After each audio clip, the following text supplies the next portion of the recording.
Hey man, that was a great fight. Probably I think what most of us expected, like a bit of a slug match in there, but did you just feel you were technically better? Yeah, of course. I think it showed in the fight. It went exactly how I thought it would be.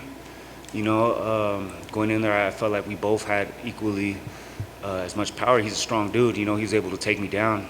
I didn't think he would, but he's a shorter, stocky guy. He was strong, but I felt like even though I was on the ground, he wasn't able to cause any damage.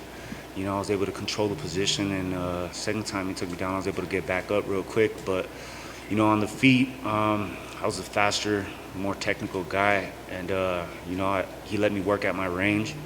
He didn't really cut off the distance really too much, and I was just able to pick him apart. He seemed to have problems as well with the southpaw stance. Your jab was landing regularly, and although he's known as a hard-hitting guy, you could see the difference. When you landed, it would stagger him, and when he landed, it didn't seem to affect you. Did he land anything on you that kind of hurt or caught your attention? Nah. Well, yeah, maybe one punch. He did kind of like stun me a little bit, but I just poker faced that.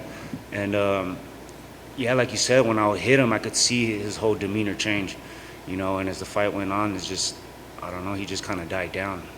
That said, obviously, you always want the finish. Was he tougher than you thought, or did you just not see the right opportunity to land the big punch, or how do you feel about that? I felt like after a couple of punches, I did feel like I could have rushed in and possibly finished the fight, but we had a game plan going in there not to get in a crazy wild exchange, a crazy brawl with him, and he's a tough guy. He took some hard shots in there, and his face shows it. I was like, damn, it's a pretty bad day. I broke his nose again or something. Yeah, I think judging by the look of it, it was like looking that way. I want to read something that the cameras overheard. Your corner advice saying, Joe Schilling said, you should throw that kick you did on the ranch when you were on mushrooms. Would you mind telling us about that experience? Yeah, man.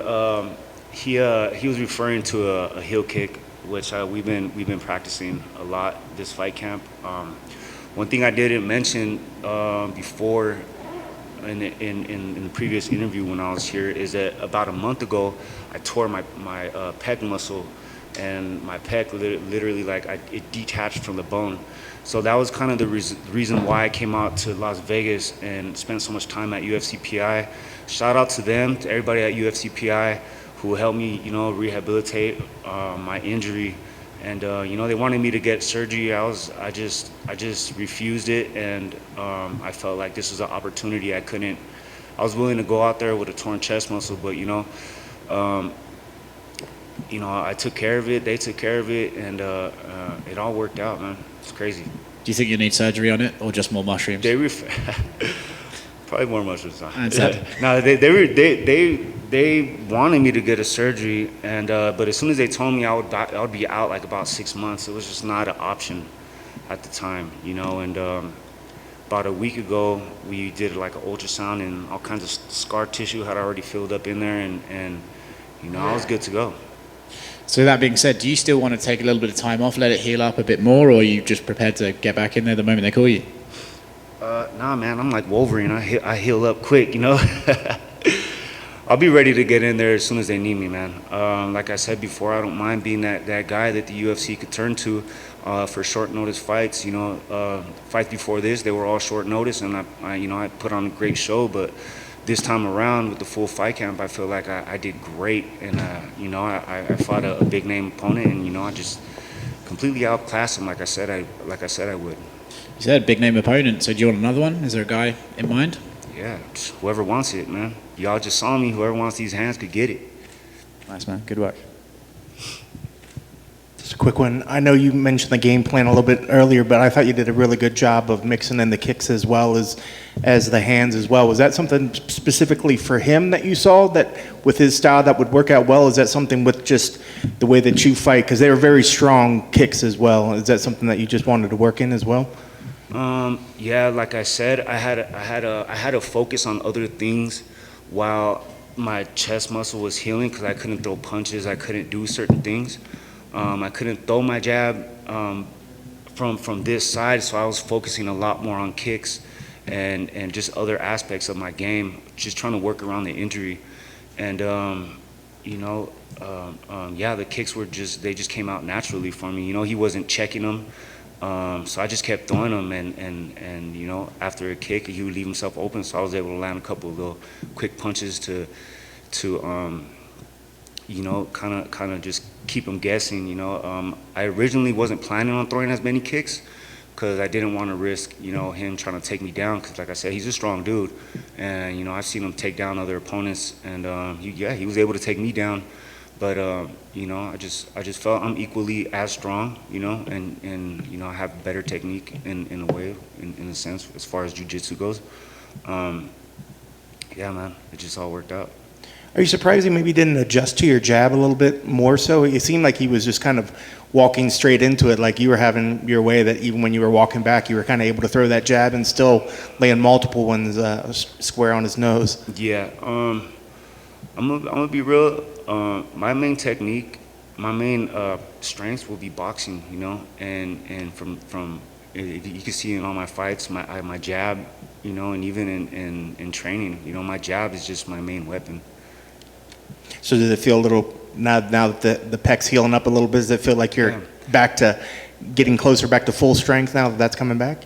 Yeah, man. Actually, it kind of like a blessing in disguise, man. I kind of took off from loading up punches and being all about power and just focused on speed and accuracy this time around.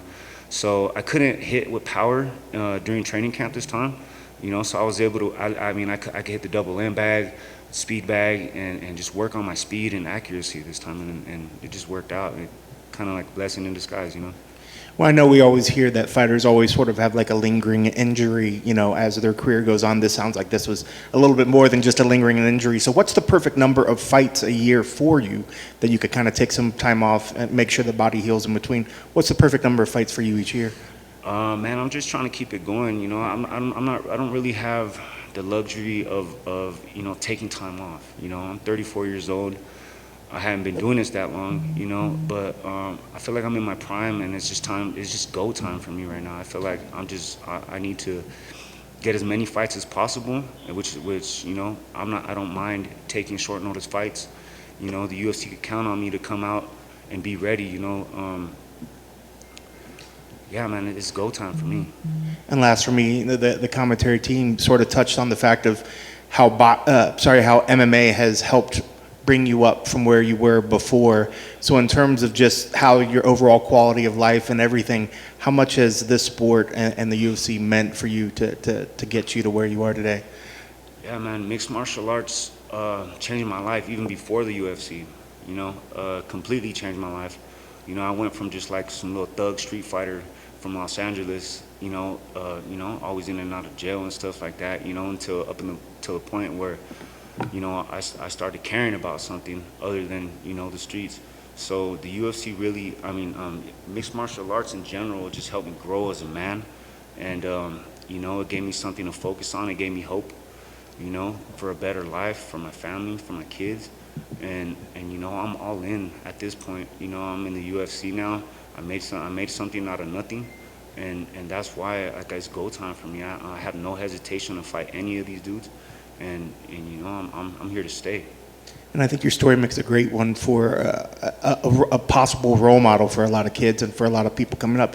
Is that something that you would like to take on that role, or is that something that you would? Yeah, man. Actually, I have planned because, like I said, I've you know, kind of been like a little troubled youth, and I would like to go and you know, maybe speak to some of these kids that were in the position that I was in, and let them know, like, hey, I was here too, you know, and you know, just don't give up. You know, there's a way out of this. You know, and you could change your life. If I could change my life, and trust me, I'm no angel.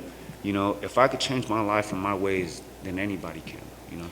How would you, if somebody wanted to try to reach out to you, what's the best way for somebody to, maybe like through Twitter or something, or do you have something set up that if you wanted to try to reach out to people, how could they reach out to you? Yeah, man. My Instagram at DRodUFC.